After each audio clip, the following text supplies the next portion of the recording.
Lambat saka ni Halak. Ay pala yung 7 overall natin. Kinarga ko yan last lap, may Halak. May Halak po. Kaya Lady Halak ang pangalan. Lady Halak. Dalawa silang ibon ko last lap, pagod po, kapatid. Kaya lang yung kapatid niya butas ng first lap.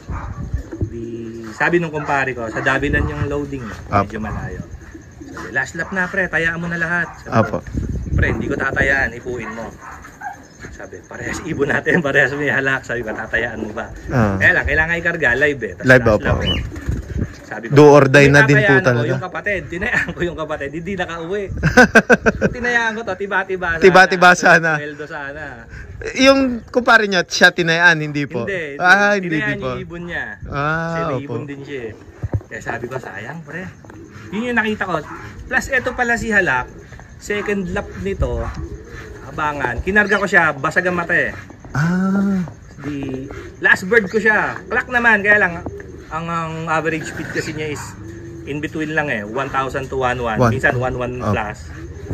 Ganon, kaya kinarga ko siya ng second lap, yun lang in speed, 800 plus. Pero clock pa rin. Good thing pa rin at despite nung nararamdaman. Eh sabi ko, itong line nila may puso. May, ito Renato Tune naman to, na nakakross na sa Victor din. Grabe, gandang ibon ito. Yan iisa ng mga iisa itsura. So kamukha nila nung mga idol. Nilalambat siya ng kamukha niya. Matik yun. Puling. Basta mapabatcher ko, matik yun. Hindi ko pa kabisado yun, ipupuling ko na yun. Ipupuling. Matulin po talaga. Sa una naman talaga, yung mga unang latter ng natin is inconsistent yung mga ibon kung sino first dropper, diba? Sila tinatayaan ko. Basta ganito itsura. Basta ganyan itsura. So yun, awa ng Diyos, nakakaletong naman. So kumbaga sa years possession nyo po sa line niya, kabisado nyo na rin idol. Lalot hen. Labas siya ng kak. Okay din naman, kaya mas mabilis lagi yung hen. Mabilis po talaga. Kasukat niya. Kunin naman natin yung kapares. Bali ito, test pair sila ngayon. Ito naman yung producer natin na Tommy. So, ito yung tatay nung first overall natin ng CSW RPC South. Yan. Tapos siya rin yung tatay nung recent winner natin ng superset sa CS. Kaya pag naglabas ang una, hindi naman mabagal, kaya lang hindi pa puling. Kumbaga talagang lipad pogi. Lipad pogi. Pero may times, pagka naparisan mo, bibilis sila. Naglalabas po talaga ng matulin. Napapalabas yung potential nila pag may pare. Ayun. Pero pag wala, uuwi. Uwi po talaga. Ito naman is Tommy. Tommy to. Galing na to sa kumpare natin kay Jeff. Yung sa Tugigaraw po. So mga original na na po. Niya yan, kaya yan, PYRC. Club to sa Tugigaraw. Global band ng PYRC. Ito, hindi niya nagamit to. Pinadala niya sa akin to bata. Ako na sumubok dito. Ito talaga nag-produce. Ano po, inilipad nyo rin po siya? Hindi. Kumbaga fly. Kumpare ko doon sa na po, Tugigaraw. Ginawa nyo na talagang Ginawa kong breeder siya kasi tinignan ko yung record, maganda. Taas baba Tommy. Kaya sabi ko, good for breeding pa rin. Opo. Ginawa ko siyang breeder. So bali unang breed ko sa kanya. Yun talaga. Ang galing ng ibon na yan. Stitch. Puro stitch na po. Dalawang lap yun. Pio Duran, second YB siya, third ng OB. Tapos Allen, first YB, first OB. Galing na ibon. Yung sinasabi ko sa'yo na-motivate siya kusa. Hindi kasi ako nagbubukod ng kakathen. So Derby, na-reach yung maturity, tas pick na pick ang ibon, kondisyon na maaari sa lock. Ayun, nagkaroon ng motivation. Kaya siguro ganon, nagla-lap champion. Nag-lap champion. Producer ng ng Vultures Den. Tapos kunin natin yung isang Tommy. Ito naman ang isa pa nating producer sa loob. Tommy rin ito, pure. Galing na to kay paring Jeffrey na line naman ni Harvester Lot. Harvey. Line on 33704 nila Boss Jason Kauna. Stitch pa rin po. Halos nagiging magkamukha basta magka-line po idol. Kaya lang ito pag naglabas mabangka. Yung isa kanina maganda magkatawan ng ito bangkain na malaki. Pero ang kunat kasi nilabas niya ng unang clutch ko unang gamit ko sa kanya South, nag-champion ako ng first YB, first OB. May kasamang ibon yon, 5th overall naman ng YB. 11th OB. Anak niya po. Anak nito yon. Galing, ano. Tommy rin yung kaparis niya. Kumbaga, pag ginamit ko po yung line nila, hindi talaga nawawala ng Hindi nawawala hanggang ngayon. Grabe. Tas, nung yun nga, yung si Halak, nung season ng Pagudpud race na yun, may isa pa akong winner ng APRX naman. APRX si po. Kapitan Putik. Ito ako.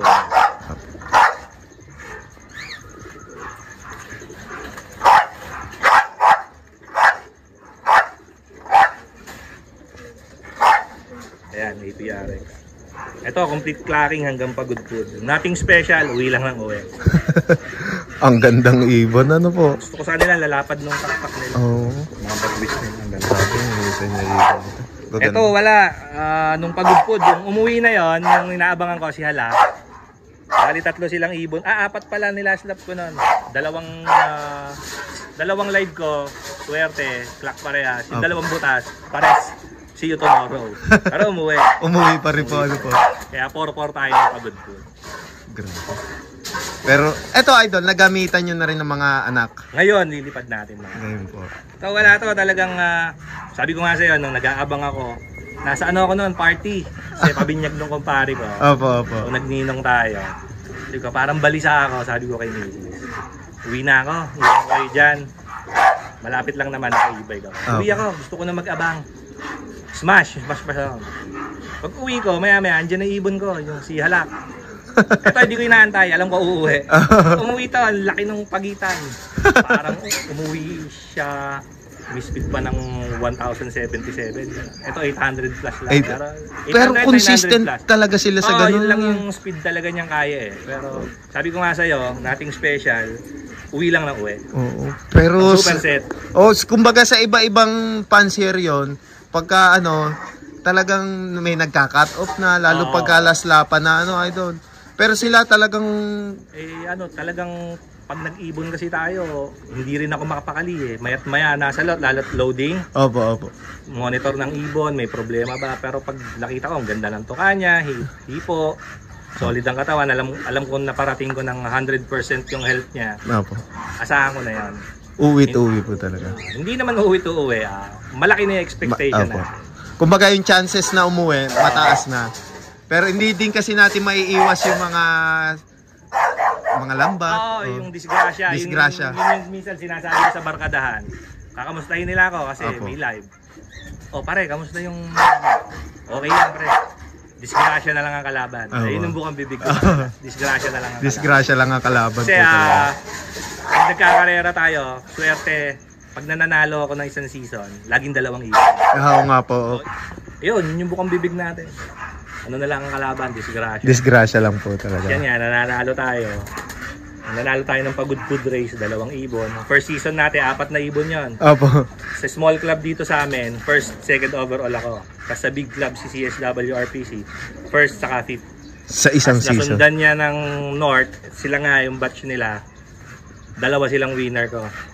Galing, yung recent ngayon, 2 ulit. 2 ulit. Isa sa Ulpa, nag-champion tayo. Kaya lang, nawala ng Tacloban race. Ayun, pero achiever pa rin po talaga. Pa rin yung ibon. Buti nakapondo. Opo. Pero hindi yung bet ko. Yung bet kong ibon, nawala ng matnog. Pero yun na yun, idol, magka-line pa rin po sila. Hindi. Magkaiba na po. Yung line na sinasabi ko sa'yo, test bird ko yung paborito ko, yung mga Louis Q. Na galing kay paring Brian De La Cruz. Shout out. Magagaling yan. Isa sa magaling na fancy up dito. Dati pa.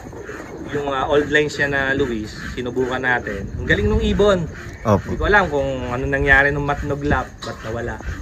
Yung paborito ko kasi mabilis. Mabilis po. Yung may speed din naman yung nag-overall natin ngayon sa Ulpa. Kaya lang, inconsistent siya eh. Po. Ang lagi ko talagang first dropper yung Louis Q po talaga. Ito, winner naman natin ng South ulit. Pero cancel race ito kaya hindi natin makonsider na panalo talaga. Opo. Although complete clacking siya hanggang clacking. bulan.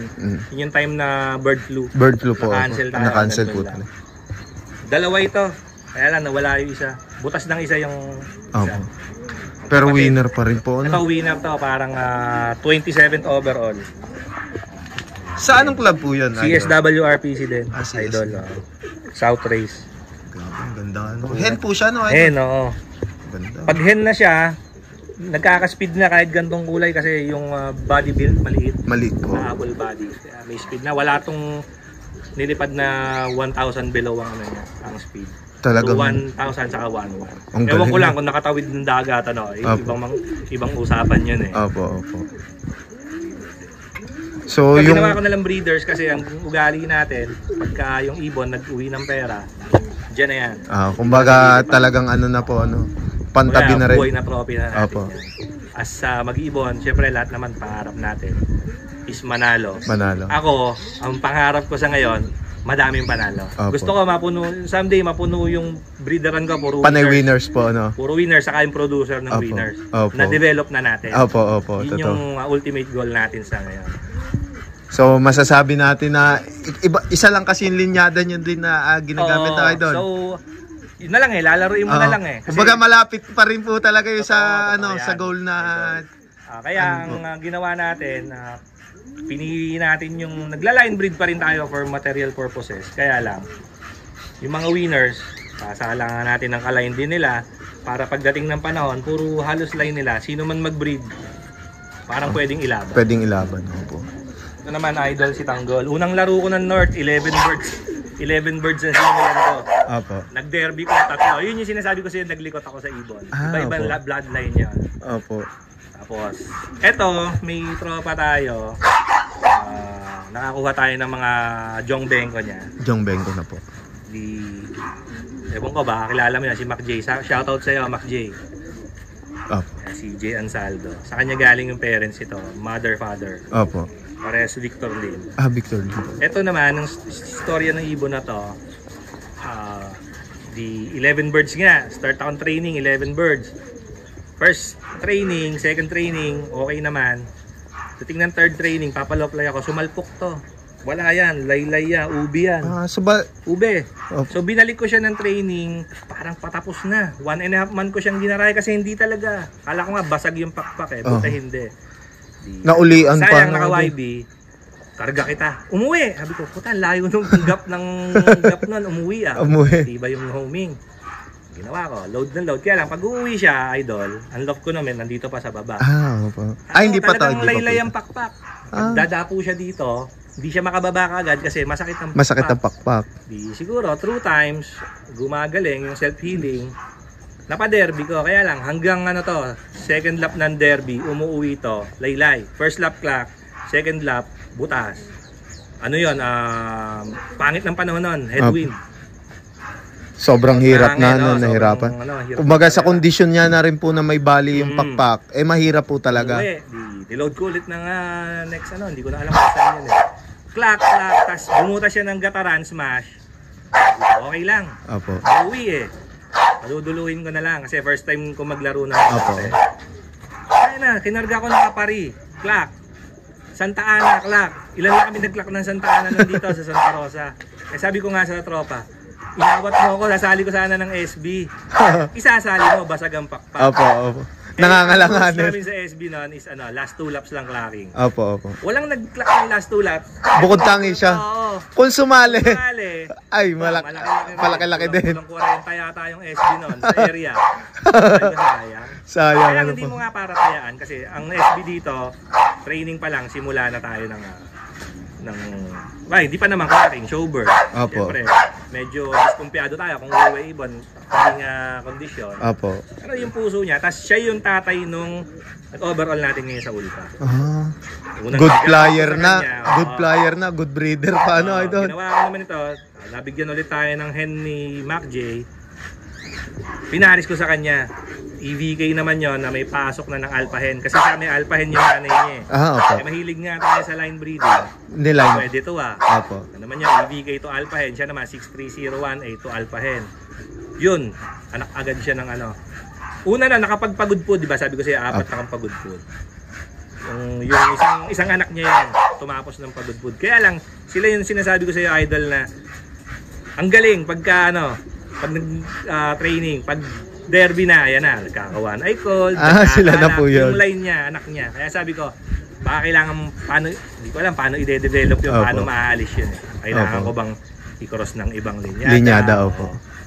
Pero yung huling nila, natutuwa. Nandun na po, Kumbaga, development na lang po ulit, idol. Finisher lang to, for keep to, kasi nagpo-produce. Baga, mag-a-adjust na lang ako dun sa health ng ibon. Sa health ng ibon. Yung galing ng ibon, alam kong meron. May bubuga. Kaya mag-compete. Nandun na po talaga yung ano. So, baga konting development na lang sa linyada.